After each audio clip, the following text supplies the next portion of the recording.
চুপ থাকতে শিখে গেছি, কারণ মুখ দিয়ে বুকের ব্যথা প্রকাশ করা যায় না। স্বার্থের মায়াজালে পৃথিবীটা ঘেরা, ভালো থাকে তারা যারা অভিনয়ের সেরা। জীবনে একটা কথা মনে রেখো, কাউকে কাঁদিয়ে নিজের স্বপ্ন সাজানো যায় না। মানুষ যখন আপনাকে নিজের মতো ব্যবহার করতে পারবে না, তখন বলবে তুমি বদলে গেছো। কান্না করে কি হবে? যে ভালোবাসা বুঝতে পারেনি সে কষ্ট কিভাবে বুঝবে? ভালোবাসা যদি দেখানো যেত, তাহলে হয়তো কখনো প্রিয় মানুষগুলো ছেড়ে যেত না।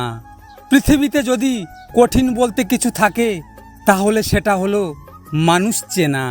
যাদের মন ভালো তাদের ভাগ্য খারাপ হয়, কারণ তারা কাউকে ঠকায় না, বরং নিজেই ঠকে যায়।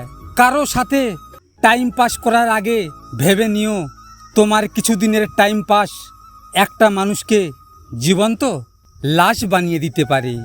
সম্পর্ক বাঁচানোর জন্য অনেক জায়গা ছোট হয়েছি, ভুল না থাকা সত্ত্বেও ক্ষমা চেয়েছি, তবু আমার গল্পে আমি হেরে গেছি। জীবনে খারাপ সময় আসবে, মানুষ ঠকাবে, কাছের মানুষ চেঞ্জ হয়ে যাবে, বন্ধু বান্ধব বেইমানি করবে, এগুলো মেনে নিতে হবে, এটাই জীবন। কাউকে ভালোবাসা অপরাধ না, আজ যাকে দুর্বল পেয়ে ঠকিয়ে গেলে এমন একদিন আসতে পারে এর চেয়েও বেশি ঠকবে তুমি। মনকে প্রশ্ন করলাম, তোমার আপন কেউ তোমাকে ছেড়ে চলে গেলে তুমি কি করবে? মন বলল, যে আপন সে কখনো ছেড়ে যায় না, আর যে যায় সে কখনো আপন ছিল না।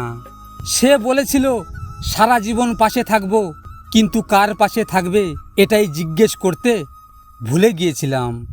ভিডিওটি ভালো লাগলে পাশে থাকবেন, আর হ্যাঁ, নিজের খেয়াল অবশ্যই রাখবেন, কারণ এটা স্বার্থের দুনিয়া।